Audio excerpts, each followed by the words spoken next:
Chapter 21. Hale did get some kick out of Johnson's next letter.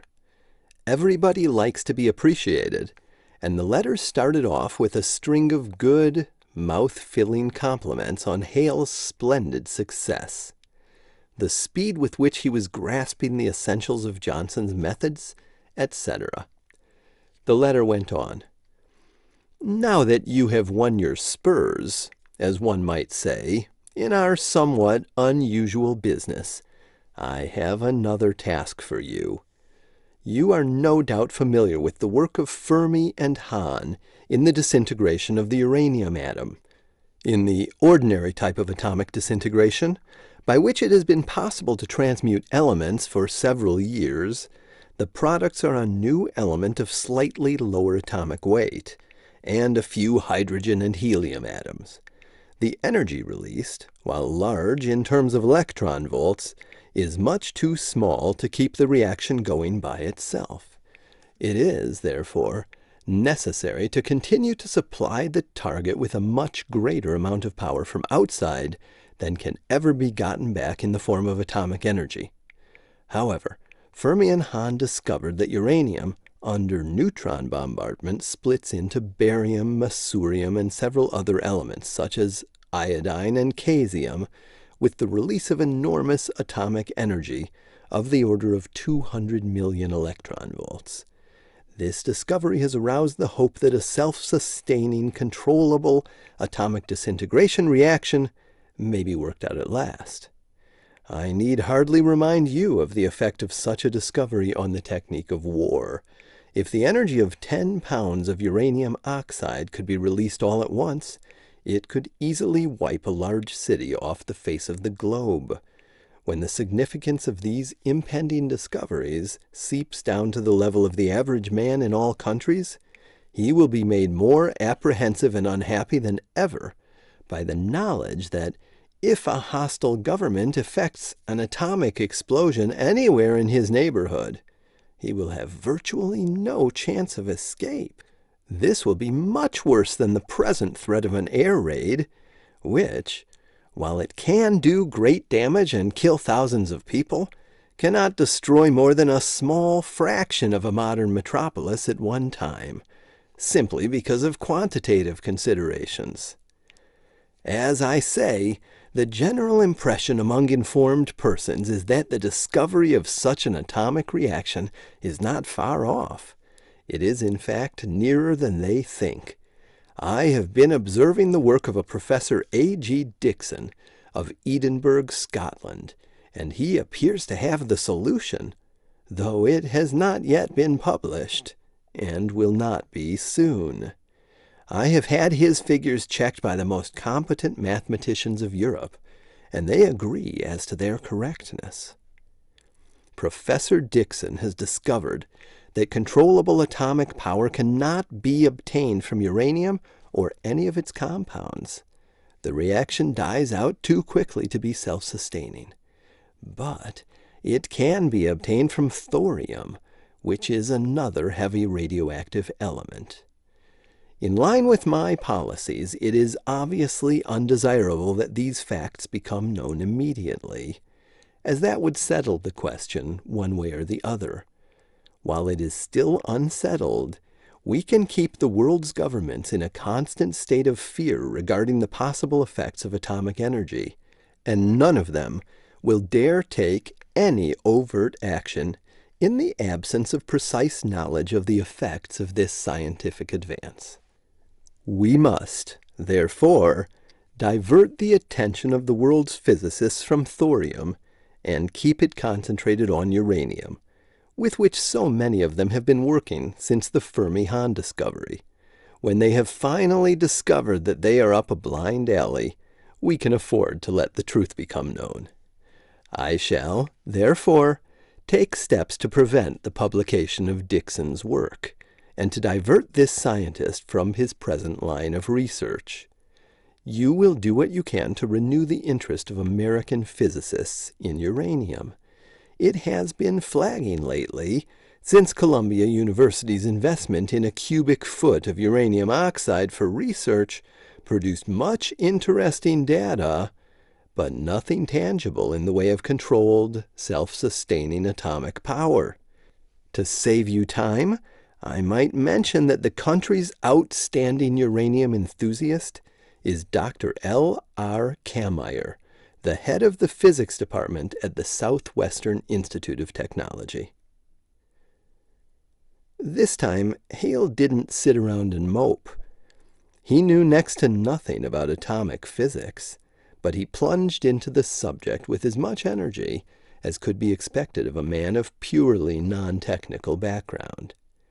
In the course of his reading, he learned a little about science and a good deal about scientists. Kammeyer was a dogmatic enthusiast. His institute was looking for a new endowment for a physics laboratory.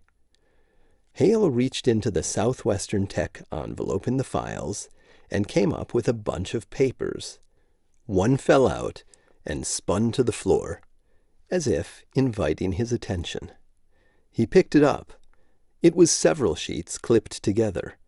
Inside the blank cover page was a sheet of diagrams and 4 pages of small type, headed United States Patent Office.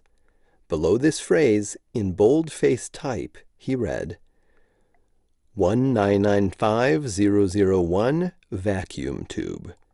Willis N. Apostle, Los Angeles, California, assigner to Southwestern Institute of Technology, Los Angeles, California.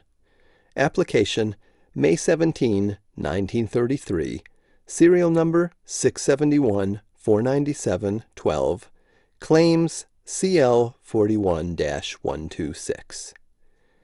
Hale had never before seen a United States patent copy, but the document proclaimed its nature clearly enough. He got hold of Janosch, the patent expert of Johnson & Hale's legal staff. This worthy read the document through and whistled. "Say," he said, "that's funny. This first claim dominates every frequency-modulated radio receiving set on the market. And I never heard of the patent before, though I know the art pretty well. I don't think the Institute has been getting any royalties from the radio manufacturers, though I can find out. If they haven't, it probably means that this patent was taken out back before people took frequency modulation very seriously. So the Institute found no market for their rights and forgot about the thing. But now that all the broadcasters have switched over to frequency modulation, jeepers, think of all the infringements there have been in the last couple of years.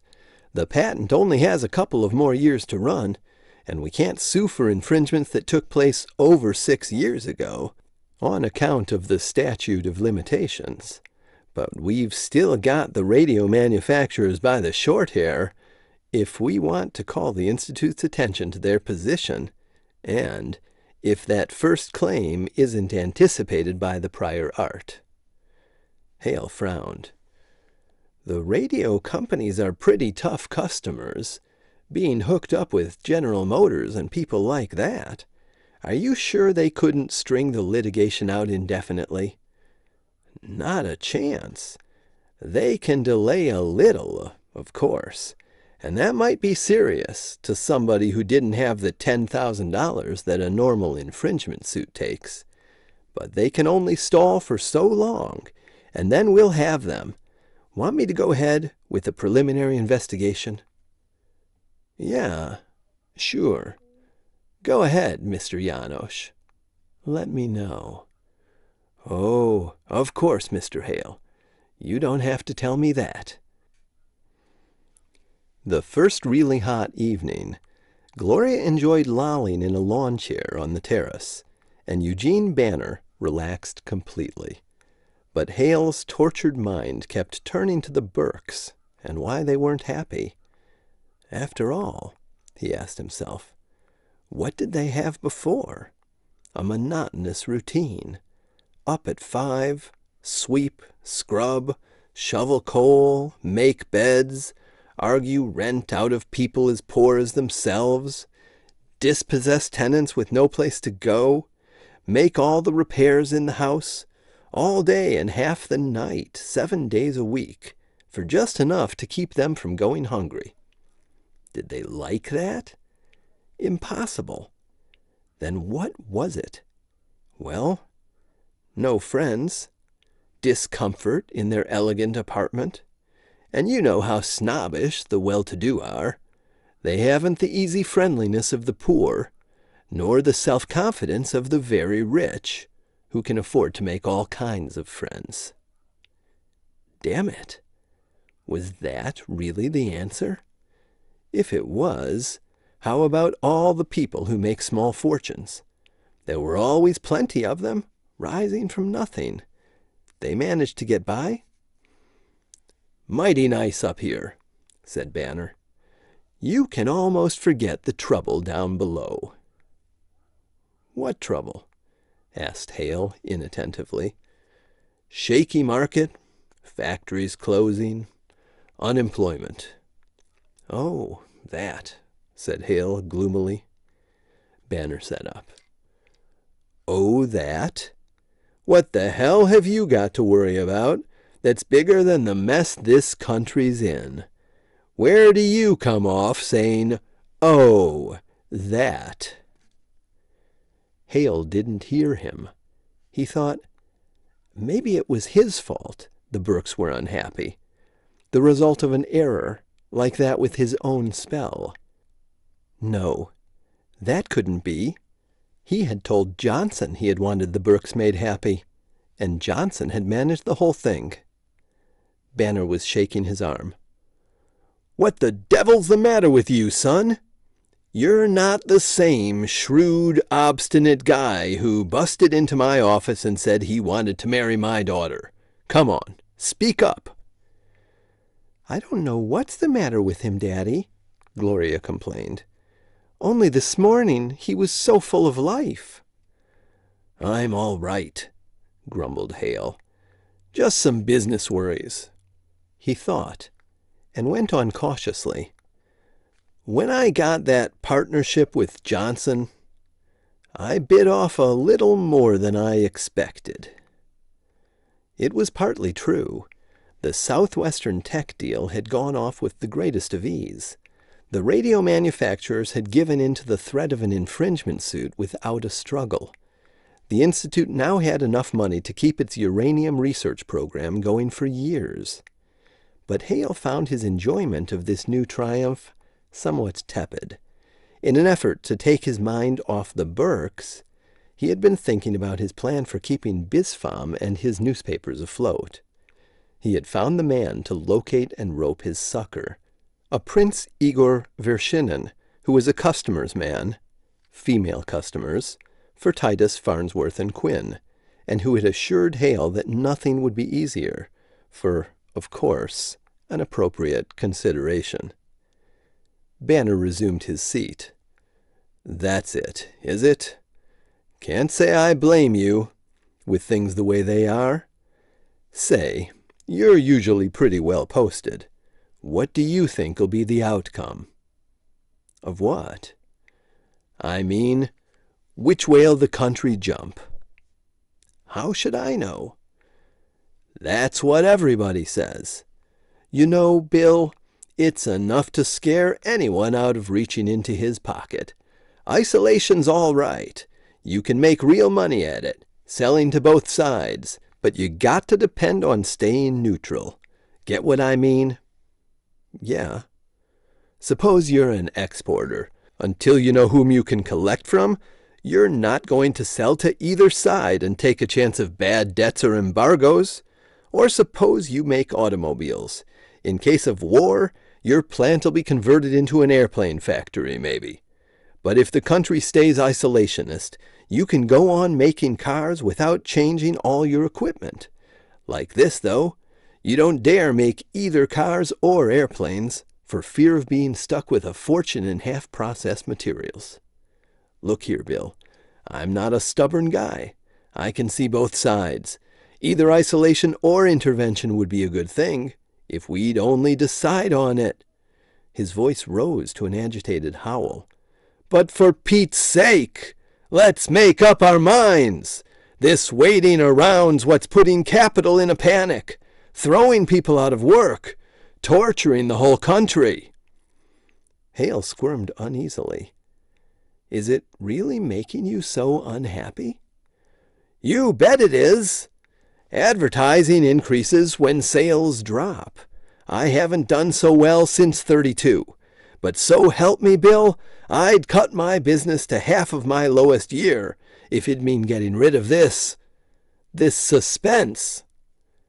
Hale thought Johnson would have assumed a mournful air of sympathy, but gloated inside. Why shouldn't he, Hale, gloat? But the knowledge of his success in making the hemisphere miserable merely depressed him and intensified his unreasonable sense of failure. He stood up and clenched his fist for a moment. Then he sagged again. Whom was he defying? He was absolute ruler of half the world, accountable to nobody. "Yeah, you're right," said Banner. "I'm tired too. I'll run along and let you kids get to sleep." Hale felt a warm, soft hand steal into his. He stood it as long as he could, then disengaged it as gently as his disgust would allow. Couldn't Gloria, the damned little fool, see his agitation? Hale threw the newspapers on the floor and punched the pillows behind him so he could sit up. "Aren't you going to sleep, Billy Willie?"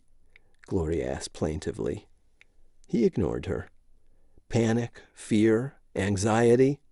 Why didn't the papers have sense to shut up?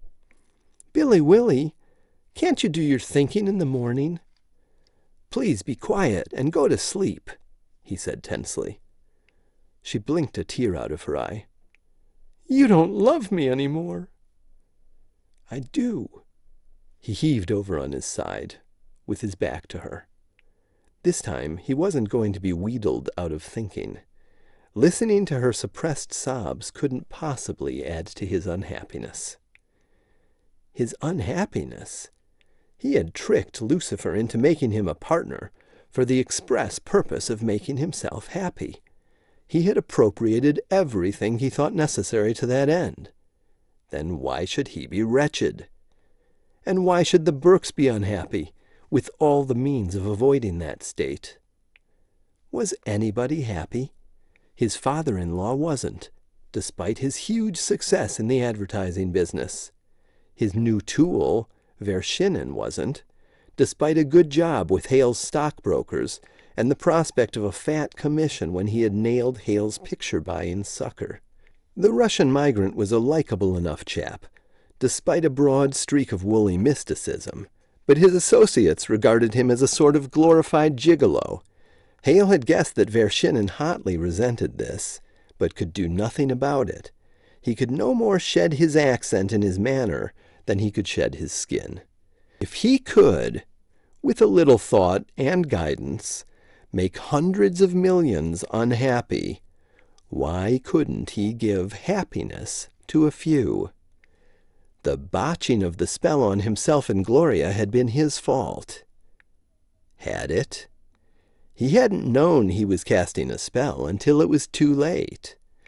Did that mean that Johnson had deliberately let him tangle himself in a degrading mess?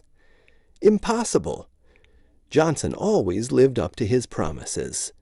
But had Johnson promised him happiness? Hale thought back. He hadn't, actually. He had merely told Hale to get all the happiness possible. But Johnson had understood the reason for giving the Burkes money. Why hadn't he warned Hale that they would be worse off than before? Hale sat up. What was the last thing Johnson had said before he sailed?